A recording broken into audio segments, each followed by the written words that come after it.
This is Dr. Scott, and today we're going to talk about Nesara GESARA, but what we're going to specifically talk about is more of the GESARA portion, which is for the world, okay? So think about what Nesara is, but you have to realize that everyone in the world needs it for each one of their countries. We're going to talk about China here today because when I hear statements like, and these black pill statements, there are it's never going to happen. There's no way to fix it. There's no way to do any of the things that are out there. It's just ridiculous. I go, you know what? It is so obvious to me. Is it this obvious to you? I'm Anita Horgarth. Buck melanoma, Molly Russell's wart. It's super, super obvious, guys. You know what? You got to see it, and I'm going to show you some of this stuff in person with that too. So watch some of this information. Everyone, come take a look. Posted on Douyin. I'm telling you, how can they do things like this? I got kicked out of the police station over just 200,000 yuan. They asked me why I was transferring 200,000 yuan. Now, to give you a perspective, that's about $27. Now, obviously, they have a different set of economy and different pricing for the world, but it's not a huge amount of money that she was trying to move around, and yet here's why. Oops, sorry. Yuan. They asked me why I was transferring 200,000 yuan. A woman in Longhua, Shenzhen, went to a bank to transfer 200,000 yuan, but was reported to the police and later taken to the station for questioning. A blogger commented that banks often justify such actions by claiming they are protecting customers, but this excuse no longer holds water. Nowadays, it's difficult for ordinary people to open an account, withdraw money, or make transfers. Even increasing withdrawal limits is a hassle. It feels like the money in your bank account isn't yours. Endless restrictions come into play when you try to access your funds. Preventing fraud has become a catch-all excuse. If we can't control our own money, is it even ours anymore? Really powerful point. We're feeling some of that stuff in America, but it's accelerated in the world. Let's show you another one. It only took a moment for this man's world to collapse. He owes almost 2.8 million yuan. Seemingly successful, he has now become a man in 2.8 million is, excuse me, $384,000.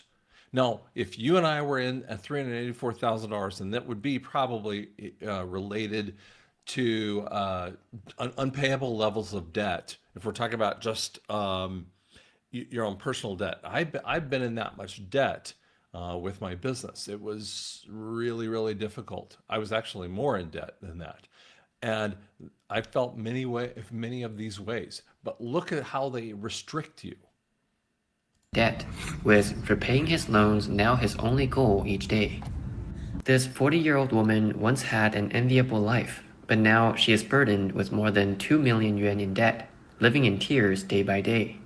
If you feel like life is too hard to go on, then maybe you should hear my story. I'm 42, born in 83, and I'm over 2.8 million yuan in debt. I never imagined that at my age I would end up in this situation. I used to own 2 beauty salons and a small hotel, but now my house has been auctioned off, my cars are frozen, and my WeChat and Alipay accounts have been controlled. Even if there's money in them, I can't take it out. I never thought about not paying back what I owe. I want to be honest and pay my debts, but how can I do that when my accounts are frozen? They won't even let me take the high-speed train or fly. My credit has been blacklisted, and they even exposed my contact list. Now everyone knows I'm in debt. They tell me to borrow money, but I ask you, who am I supposed to borrow from? A fallen phoenix is... Withdrawal caused a cash flow break, and the projects completely collapsed. Countless business owners have been hit hard by these circumstances, and their struggles are beyond words. 活到35岁了。 I'm 35 and today is the most humiliating day of my life. When I had money, I didn't care about it. But now that I don't, I finally know what it means to say that being broke is worse than being a dog. I spent the whole day trying to borrow money, but I couldn't even get a single penny. I used to own 5 or 6 restaurants with 50 or 60 employees. I had my own house, cars, and stores. I never dreamed I'll end up in this kind of mess. This fall, in the new Bridgetown area of Shanghai's Songjiang district, on a certain street at dawn, many people can be seen sleeping on the ground. Even the flower beds in the nearby park are filled with people. The bank no longer needs night security guards, as this man who sleeps here every night now does the job. Recently, a report allegedly from the People's Bank of China revealed some alarming figures.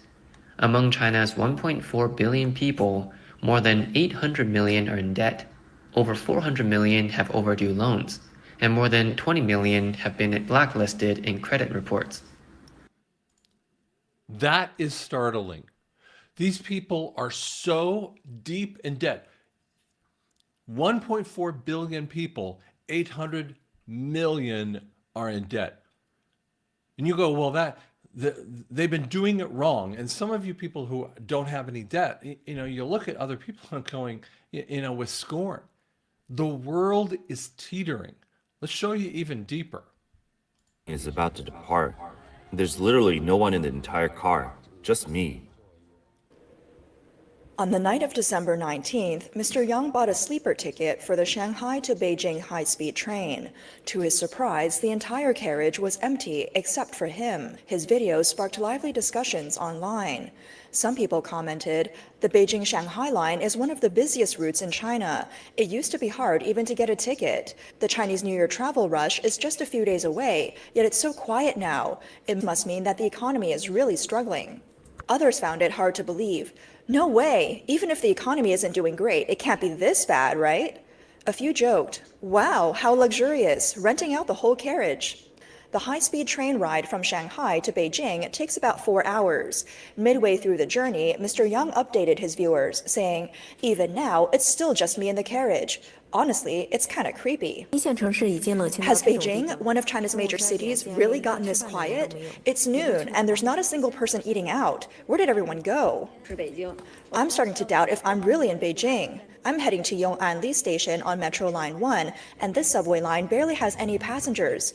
It feels so strange. This is Xidan at 8 or 9 p.m., one of the busiest areas in Beijing. You can count the pedestrians on one hand. There are some festive decorations, but there's no holiday atmosphere. Tomorrow might feel even Haiti has only 5 or 6 tables occupied during mealtime. This other milk tea shop hasn't had a single customer for at least 5 minutes. Hongbao has just 1 table occupied, and the people there seem to be calculating expenses. Maybe the owner. As for the noodle shop and hot pot restaurant, apart from delivery guys waiting outside and employees scrolling on their phones, I barely see anyone else. Interestingly, there's still plenty of people buying lottery tickets here. Maybe it's the one thing still doing well lately.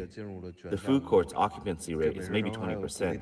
They're already offering deals like spend 100 and get 20 free. They're even encouraging customers to clean up their own trays. Honestly, with so few diners, one staff member could handle it all. On December 17th, Beijing's iconic Xidan department store, with nearly a century of history, announced it would cease operations after December 31st. The closure stems from poor management and intense market competition. In recent years, Xidan struggled to compete with chain supermarkets and e-commerce platforms, leading to declining foot traffic. Management and operational issues further deepened its crisis. This news has prompted many locals to visit Xidan for nostalgic farewells. A longtime Beijing resident sighed, "The 94-year-old brand carries memories for generations of Beijingers. Even it couldn't survive. They're calling it renovation and upgrades, but we all know, in this economic climate, there's no money for upgrades. It's just closure." Around. The Nayuki tea shop has already shut down for the winter. Looking at the dining areas downstairs, half of them are closed off for supposed renovations. Honestly, it seems more like the mall couldn't rent out those spaces and just gave them away for extra advertising. It's startling. It's so deep and it's so wide, this crisis. You have to solve it. Today is the 23rd of January. We are teetering on the edge as well in America and in Canada and in Australia and in South Africa, in Israel and in China and Russia and Ukraine. All of these places are fighting just to make it. We have to flip the switch. We have to be going gold back because that's the only fix to all this. Trump just put an executive order out on Monday stipulating how to fix the inflation and reduce prices. The only way to do that when you have the systems that are so broken like this is for a gold-backed currency. That's the essence of Nesara GESARA. Thanks so much.